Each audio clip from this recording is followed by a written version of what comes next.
morning folks, Jacinto Trail report from here at Jacinto Peak.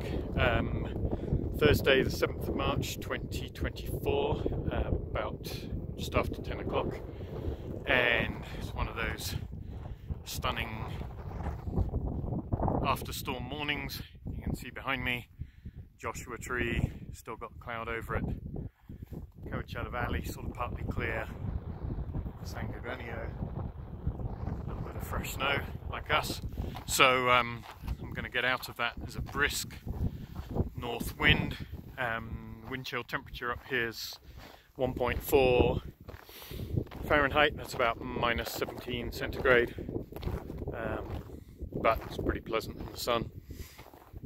And then, as you can see off to the south, down there, the Desert Divide, and throughout the west, still solidly cloudy. Top of the clouds about 9,000, the odd wisp coming up past me occasionally. So we had started snowing yesterday evening. Pretty cold system, went straight to snow even in Idlewild. Didn't really settle yesterday evening in Idlewild, then it stopped for most of the night and then started up about something like 3 o'clock in the morning. We've ended up with yet another of these small storms. Almost all of them have been this year, this winter, and about 3 inches up here at Jacinto Peak.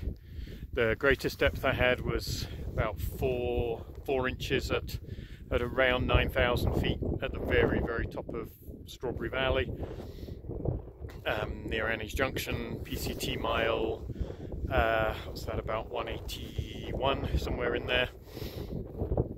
And Idlewild this morning there was about an inch, but it was pretty patchy. It was right around freezing, sort of coming back and forth between snow and drizzle. May still be, for all I know. And then about an inch and a half at Humber Park, but up to about 2 to 3 inches at Saddle Junction. So broadly speaking, you know, everywhere between kind of 1 and 3 in most places. A little bit deeper in certain sort of upper mid elevations.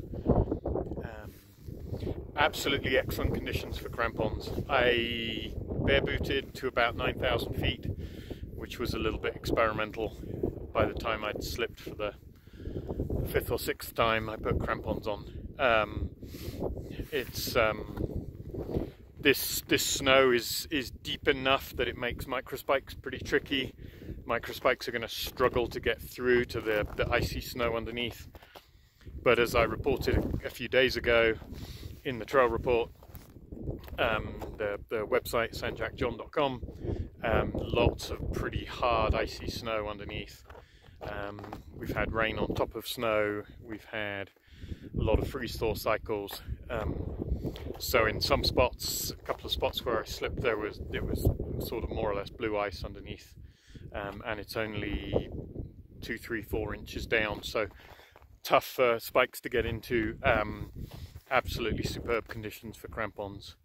I have an ice axe with me, didn't need it this morning, went with poles with crampons are working great right now. Not good conditions for snowshoes at this time, because the snow depth's not really enough for snowshoes to be needed.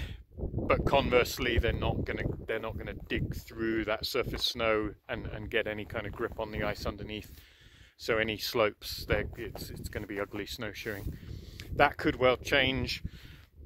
The forecast had been for it to really warm up, and actually for us to have a couple of really spring-like weeks, which obviously would cause a lot of melting. Then snowshoes could become really useful. Right now, for example, here at Jacinto Peak, we're averaging around 3.5 feet, something like that, 40 inches plus or minus. So obviously if it gets soft and sloppy in warm sunny conditions, then snowshoes would be great. Obviously right now that's not the case, so that's going to change.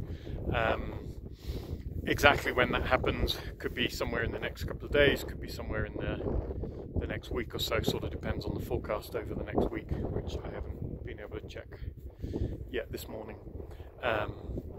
That's kind of the state of play right now, and a really very pretty day up here in the San Jacinto Mountains. And safe hiking, everyone.